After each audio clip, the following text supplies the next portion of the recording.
नमस्कार मेरे प्रिय दोस्तों, स्वागत है आपका हमारे यूट्यूब चैनल स्वाति ज्ञान गंगा में। आज की हमारी कहानी है बहू हो तो ऐसी। मम्मी जी, 4 बज गए हैं, आपको कीर्तन में नहीं जाना? जाना तो है बहू, लेकिन 5 बजे तेरे पापा जी चाय पीते हैं, चाय पिलाकर ही जाऊंगी उन्हें। मम्मी जी, क्या मुझे चाय बनानी नहीं आती? अरे यह बात नहीं है बहू, अभी तो किचन से निकली है तू, आराम कर, कहाँ बीच में उठेगी। शर्मिला जी अपनी सफाई देते हुए बोली। मम्मी, रोटियां बनाई हैं मैंने, बाकी सारा काम तो आपने ही किया है, उसमें मुझे क्या थकावट होनी। आप निश्चित होकर जाएं, मैं पापा जी को समय पर चाय दे दूंगी। अंजलि मुस्कुराते हुए बोली। मैं भी कुछ थकी सी हुई हूँ, सोच रही हूँ ना ही जाऊँ तो ज़्यादा अच्छा है। शर्मिला जी अनमने मन से बोली। अपनी सास के चेहरे को देखकर अंजलि समझ गई कि बात कुछ और है। अपनी सास के पास बैठकर वह बोली, मम्मी जी, वैसे तो आप कहते हो कि मैं आपकी बेटी हूँ, लेकिन देख रही हूँ बस कहने भर को हूँ। नहीं बहू, तू सच में मेरी बेटी ही है। शर्मिला जी उसके सर पर हाथ रखते हुए बोली। अच्छा तो सच सच बताना कि आप क्यों नहीं जा रही कीर्तन में? कल से तो आप वहाँ गाने के लिए कितने भजन याद करने में लगी थी, और आज वहाँ जा ही नहीं रही हैं। अपनी बहू की बात सुन शर्मिला जी थोड़ी दुखी होते हुए बोली। बहू, 6 महीने में तू बहुत कुछ देख समझ गई होगी, लेकिन फिर भी बताती हूँ, तेरे ससुर और मेरा स्वभाव बिल्कुल अलग है। जहाँ मुझे सभी के साथ मिलजुल कर चलना, उठना, बैठना, हंसना, बोलना पसंद है, वहीं तेरे ससुर बिल्कुल ही अंतर्मुखी हैं। उन्हें मेरी ये आदतें बिल्कुल पसंद नहीं।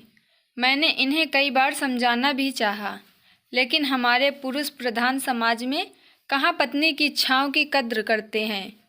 माँ ने हमेशा यही सीख दी कि जिसमें पति खुश रहे वही करो, और सासू माँ का उसके लिए बहू की खुशी से ज़्यादा बेटे की खुशी थी।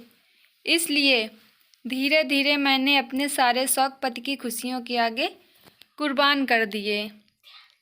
हाँ, बस एक शांति थी कि तेरे ससुर मेरे खाने पीने और ओढ़ने पहनने का बहुत ध्यान रखते थे। मुझे कुछ भी चाहिए होता, मुंह से निकलने से पहले तुरंत लाकर हाजिर कर देते थे। उम्र के साथ घुटने जवाब देने लगे थे, लेकिन यह तेरे ससुर की सेवा पानी का ही असर है कि मैं फिर से पैरों पर चल फिर पा रही हूँ। बस बहू, मैंने इसी में संतोष कर लिया कि दुनिया में सभी को मनचाहा तो नहीं मिलता, मुझे तो फिर भी ईश्वर ने बहुत कुछ दिया। अंजलि की सास घड़ी की तरफ देख ठंडी आ भरते हुए बोली। यह तो आपने सही कहा मम्मी जी, कि ईश्वर ने हमें जो दिया उसका शुक्राना तो हमें हर समय अदा करना ही चाहिए। फिर आज आपको तो इतना अच्छा अवसर मिला है। वैसे भी पापा जी आज अपने दोस्त के घर गए हैं, कह रहे थे 6-7 बजे तक आएंगे। तब तक तो आप आ जाओगे ना मम्मी जी? वैसे कौन सा आप मोहल्ले में बैठ के गप्पे मार रहे हो? भगवान का नाम लेने ही तो जा रहे हो। चले जाओ, मन की मन में मत रखो। अंजलि उन्हें उत्साहित करते हुए बोली थी। शर्मिला जी का मन तो नहीं था। बहू के समझाने पर उसमें थोड़ी हिम्मत आई और वह यह सोचकर निकल गई कि पूरा समय नहीं बैठेगी, जल्दी ही माथा टेक कर वापस आ जाएगी। अंजलि भी अपनी सास के जाने के बाद थोड़ा आराम करने के लिए लेट गई, लेकिन उसे 1 घंटा भी न हुआ कि दरवाजे की घंटी बजी। उसने दरवाज़ा खोला तो सामने उसके ससुर जी खड़े थे। देखकर एक बार तो वह भी घबरा गई, लेकिन फिर उसने खुद को थोड़ा सामान्य किया। घड़ी में देखा 5:30 बजने को आए थे। पापा जी, आप जब तक फ्रेश होकर आइए, मैं आपके लिए चाय बना देती हूँ। बहू तुम आराम करो, चाय तुम्हारी सासू जी बना देंगी। पापा जी, मैं तो आराम ही कर रही थी, और वैसे भी दोपहर से मम्मी जी की तबीयत सही नहीं है। दवाई लेकर थोड़ी देर पहले ही लेटी हैं। उन्हें जगाना सही नहीं होगा। क्या हो गया था? मुझे फ़ोन क्यों नहीं किया? उसके ससुर थोड़ा चिंतित हुए और बोले, पापा जी, फिक्र करने की कोई बात नहीं, बस थोड़ी थकावट थी और बीपी लो। सुनकर शर्मिला जी के पति ने थोड़ी राहत की सांस ली। जब तक वह फ्रेश होकर आए, अंजलि चाय बनाकर ले आई थी। अपने ससुर को चाय दे वह भी वहीं बैठ गई। पापा जी, आज अपने दोस्त के पास गए थे, कैसी रही आपकी मुलाकात? बस बेटा, दोस्तों के साथ मुलाकात मतलब खुशियों की सौगात। आज मैं अपने बचपन के दोस्त के पास गया था और वहां जाकर सरप्राइज़ हो गया। वहां तो मेरे स्कूल कॉलेज की पूरी मंडली जमा थी।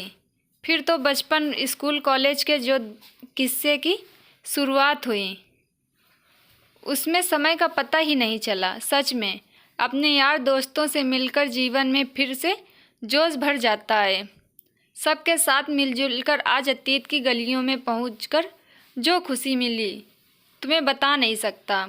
ऐसी मुलाकातें महीने में एक आध बार हो जाएं तो हम बूढ़ों को दवाइयों की ज़रूरत ना पड़े।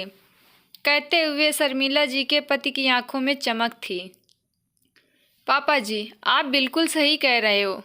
मेरे पापा व दादा तो शाम होते ही 1 घंटा अपने दोस्तों के साथ ज़रूर बैठते हैं और मम्मी दादी दोपहर के समय आराम करने की बजाय अपनी सहेलियों के साथ बैठकर गप्पे मारती हैं और अपनी थकावट दूर कर कर तरोताज़ा हो जाती हैं। देखो ना पापा जी, मेरे दादा व दादी 80 के आसपास होने को आए, लेकिन आज भी चुस्त दुरुस्त हैं। कोई बीमारी उन्हें छूकर नहीं गई। ईश्वर की कृपा से मम्मी पापा भी अच्छे हैं। मुझे लगता है इसका कारण सामाजिकता भी है। जब हम अपने दोस्तों रिश्तेदारों से मिलते हैं, अपना सुख दुख बतलाते हैं, उनसे सलाह करते हैं, तो आधी बीमारियां तो अपने आप ही दूर हो जाती हैं। जैसा आपने कहा कि अपने दोस्तों से मिलने पर लगता है ही नहीं कि हमारी उम्र बढ़ रही है। वैसे एक बात कहूँ पापा जी, मैंने देखा है कि आप मम्मी की कितनी फिक्र करते हैं। एक पति शायद ही अपनी पत्नी की बीमारी के लिए ऐसे रात भर जागता हो, लेकिन पापा जी, मुझे लगता है कि मम्मी को दवाइयों के साथ साथ कुछ और भी दिया जाए तो वह जल्दी सही हो सकती हैं। हाँ हाँ बहू, बताओ ना। मैं तो चाहता हूँ शर्मिला के पैरों का दर्द व बीपी भी जल्दी से जल्दी सही हो जाए।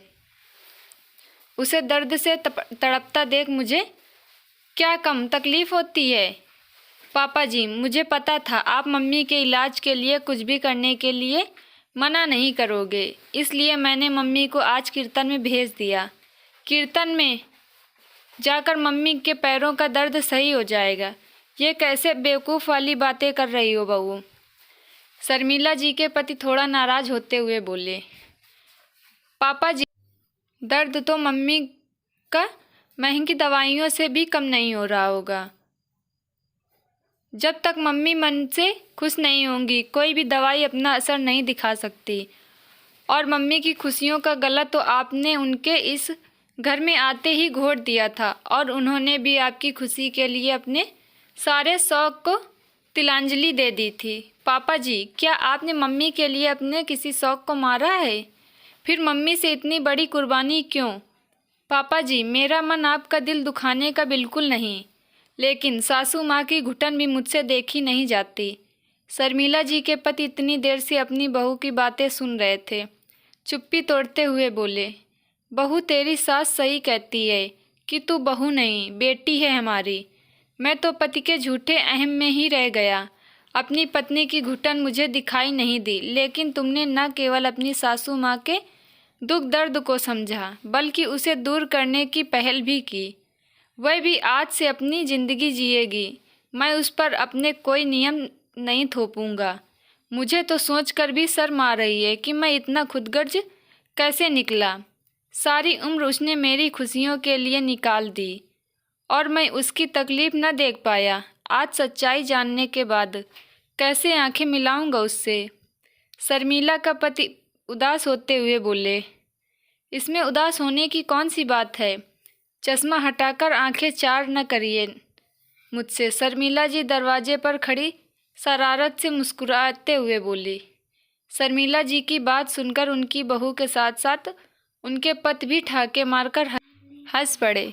दोस्तों, आज की हमारी यह कहानी आपको कैसी लगी, प्लीज़ कमेंट में बताइएगा।